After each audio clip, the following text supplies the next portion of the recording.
So children, we have already seen the causes. Yes, we saw economic cause, then we saw political cause. After that, we saw social and religious cause. Then we saw military causes. Okay.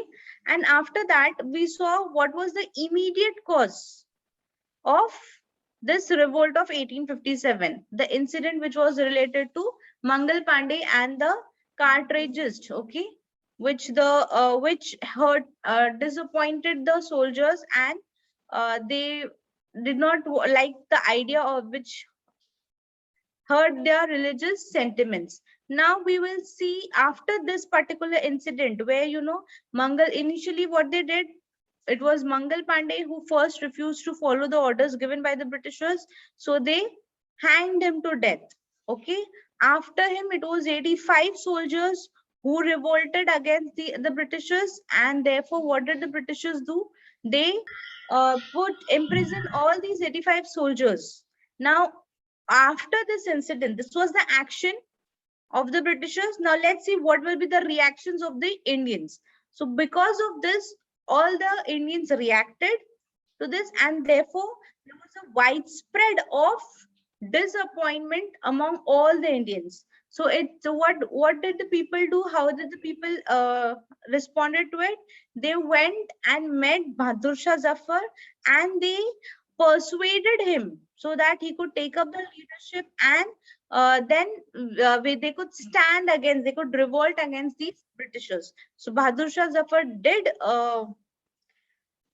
took up the opportunity, and then everybody, all these people, they formed a group to take a stand against these Britishers. So in Delhi, we saw this had happened. What about Meerut?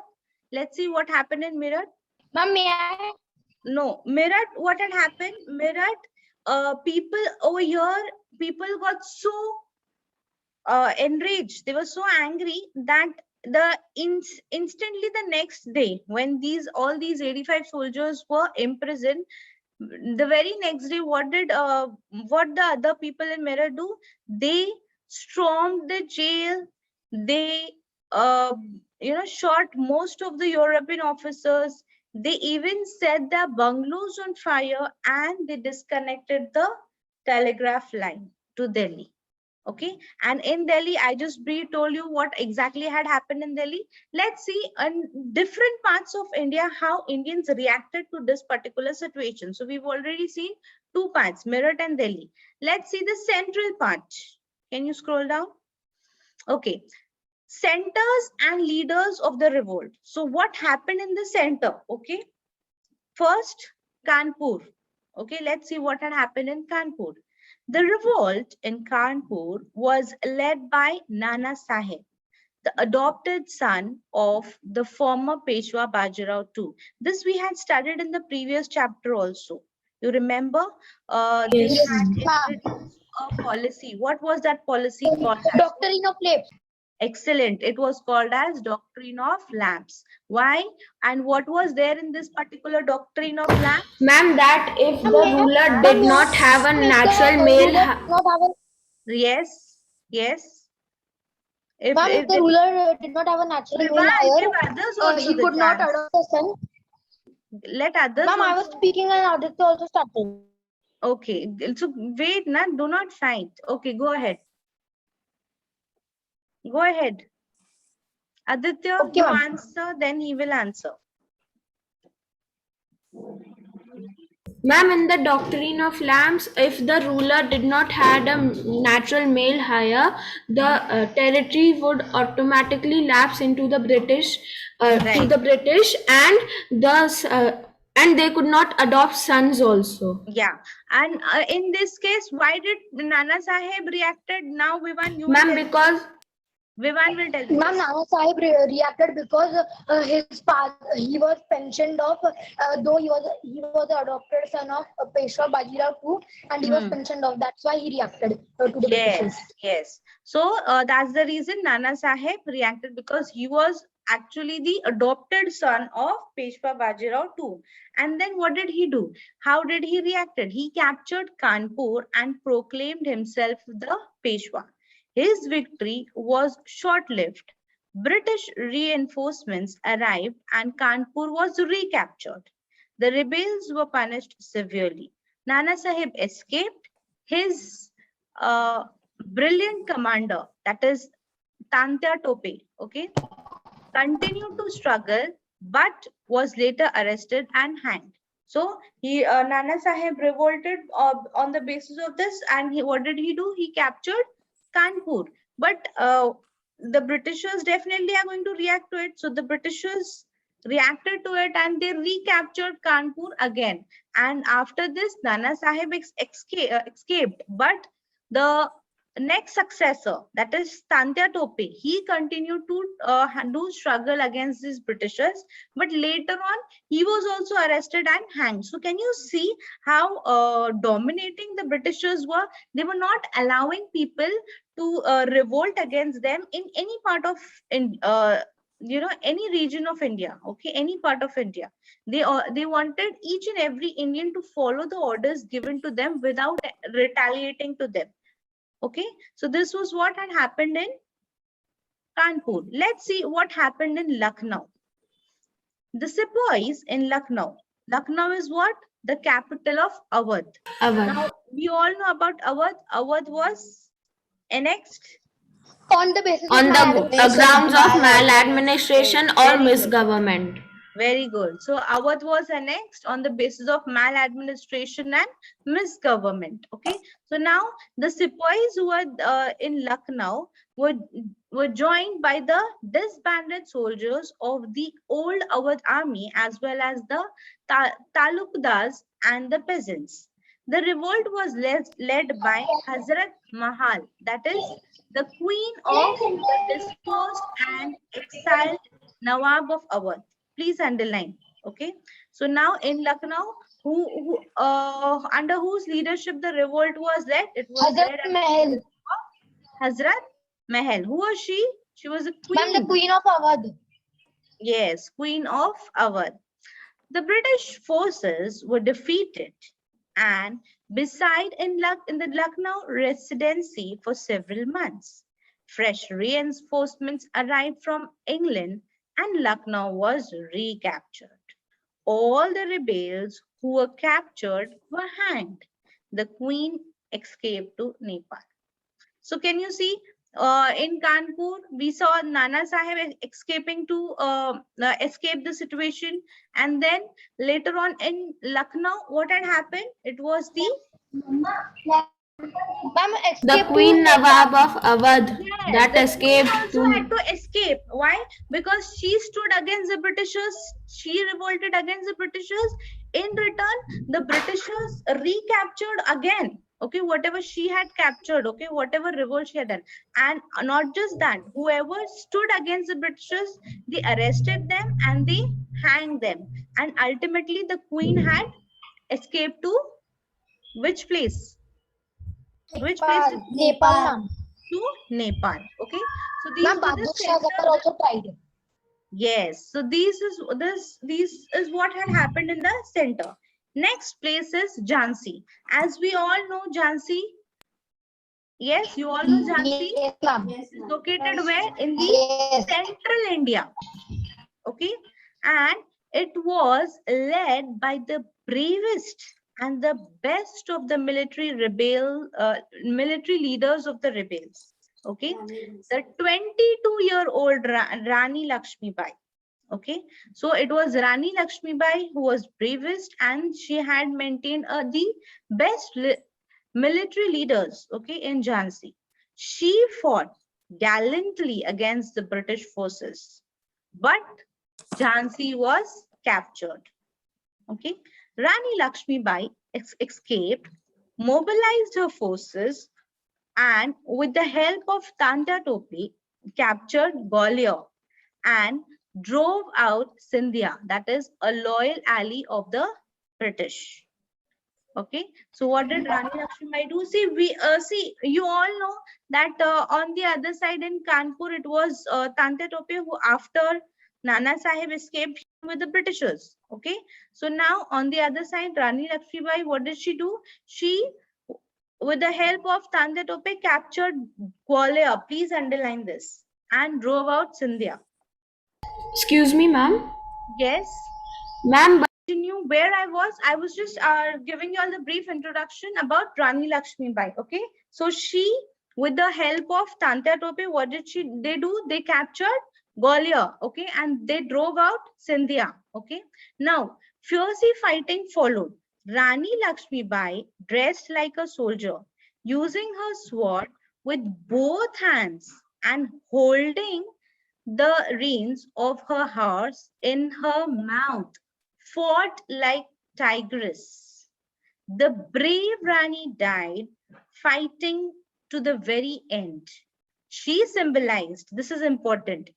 You all know she is famous for her military and army skills, isn't it? So she was the one. She till her last breath, she tried. Her main motto was that she's not going to give Jhansi to the Britishers. They will have to face a very tough time if they want to conquer Jhansi. And on what basis the Britishers were trying to take away Jhansi? Doctrine of Lapse. Yes, on the basis of doctrine of lamps. Okay. So now she symbolized courage and bravery and the spirit of freedom. Underline this. Rani Lakshmibai became the most enduring symbol and the greatest inspirational force for future generations of freedom fighter. So looking at this, she was idolized by most of these Indian freedom fighters, because being a woman, if she could give us such a tough time to the Britishers, why can't others? That was the question which rose in the minds of most of the socialists. Now, by July 1858, 14 months after the outbreak at Meerut, peace was declared. The revolt had been crushed. The British Empire had survived. Okay, so this revolt began in the year 1857 and it continued till the year 1858 July. Okay, almost for 14 months. And it was not just in one particular place, it spreaded in different parts of India. But each and every way, the Britishers did not give any chance for the Indians to rise up. Okay, they gave a tough time to the Indians who were revolting against them.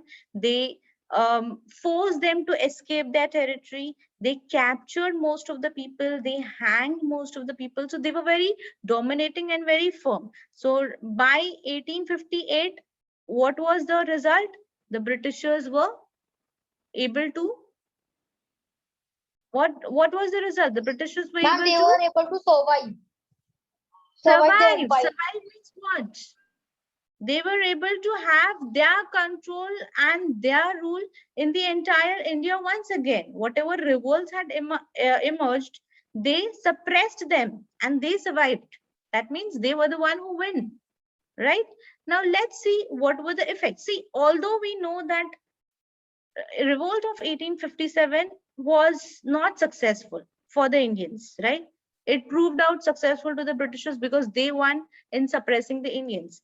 But the results, the consequences of this particular revolt are very important, because although it was not successful, it had created, okay, the feeling of nationalism among most of the Indians. Let's go on to the next page. Let's see what are the different results. Are you all ready for the results? Have you all understood till here, children? Have you all understood? Okay. Yes, ma'am. Thank you, Raj, Vivan, here for responding. Thank you.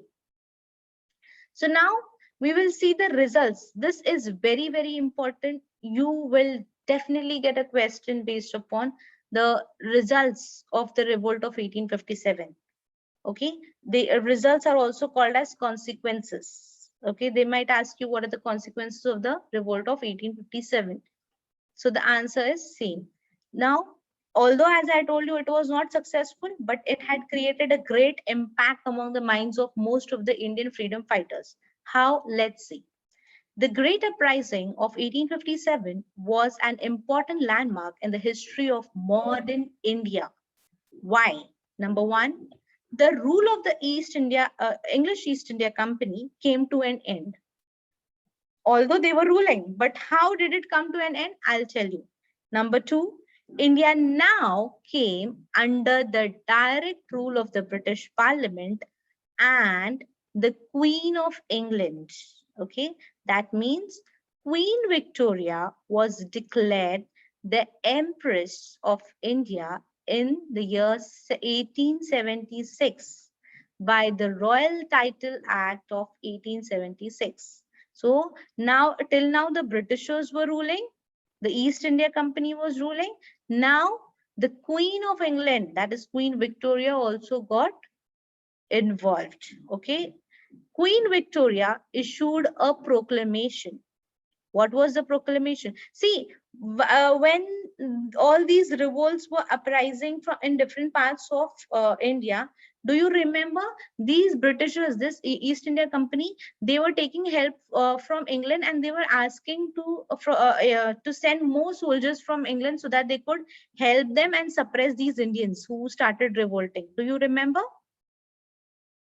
Yes, ma'am. Yes. So now, what did Queen Victoria, and that is how Queen Victoria got involved. Okay, from England. Now, Queen Victoria issued a proclamation promising to look after the welfare of the Indian people.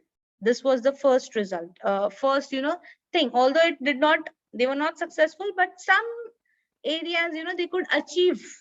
Number one, she promised them that she's going to look after the welfare of the people, Indian people. Treaties with Indian states would be honored. Number three, the doctrine of lapse was abolished. Underline. Can you see? So most of the treaties which were introduced by the Britishers were abolished, because somewhere or the other it gave a hint to the Britishers also that if they'll be they will impose their principles forcefully, definitely the Indians are going to react. Next, the right to adopt sons as legal heirs was acknowledged. Next, the general pardon was granted to all the rebels except those who had killed British subjects. That means everybody was given, like everybody was forgiven.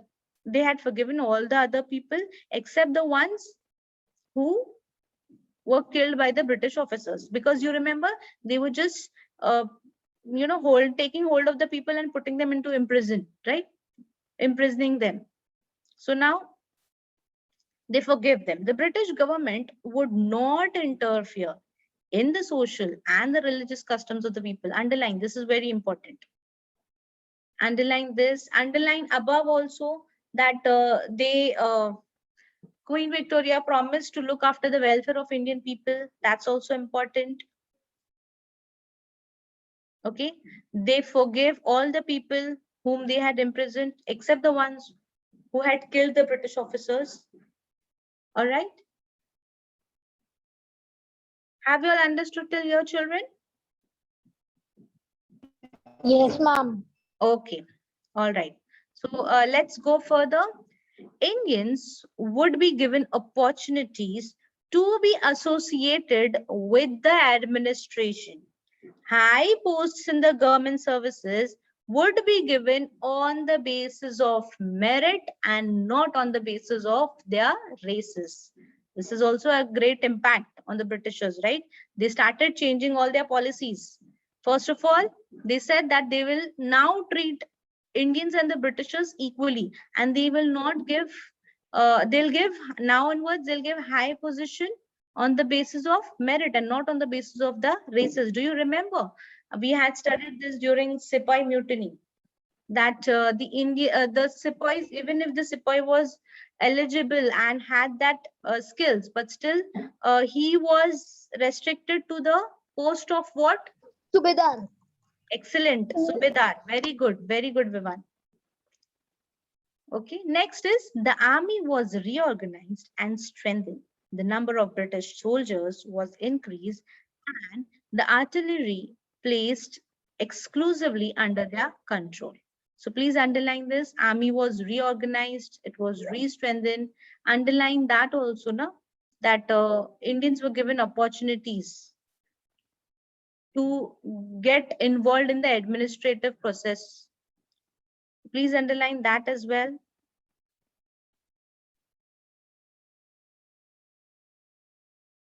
And the second last point, yeah, on the basis of merit and not on the basis of race. All right. Have you all understood the results, children? Results of 1857 till here? Yes, ma'am. Let's brief it. Who will tell me what are the consequences? Whatever you remember. Ma'am, may I? Ma'am, may I? Yes, Ma'am, yes. Go ahead, Vivan. Yeah, Vivan. Ma'am, of course, the rule of English East India Company came to an end. Excellent. Then the Queen of England, Queen Victoria, became the Empress of India in the year 1876 Right. by the act of royal title. Right. Very good. Very good. What else? Ma'am, third point was that Queen Victoria gave the proclamation that Now going to? she would took the welfare. She would look in the welfare of the Indian Yes. people. Yes. Doctrine of slaves was abolished, and the ruler could adopt a son Yes. if he does not Yes. have an actual male hire. Any other student? Yes, here. Ma'am, may I? Yes, Yeah, ma'am. yeah. Ma'am, a general pardon was granted to all the people who didn't kill the British Officers. officers. Ma'am, then the British government also said that they would not interfere in the social and religious practices of the Indians. Right. Then the army was also reorganized and strengthened. The Indians would not be discriminated and they would be given opportunities at a high post.